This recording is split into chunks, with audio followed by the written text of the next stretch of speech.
How to download Garten of BanBan 8 in mobile.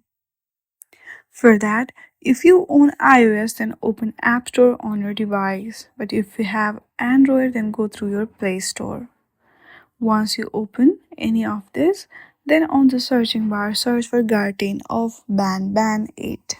If this application is available in your region, then that shows here. But if it is not available in your region, then you have a lot of alternatives like here. You can choose any one of them and then hit on the get. As you can see in my region, Garten of BanBan 7 is available but 8 is not. So I have to use alternatives. So choose any one of them and hit on the get. I hope you like this video. If you like this video, then please do not forget to like and subscribe to our channel. Thank you for watching.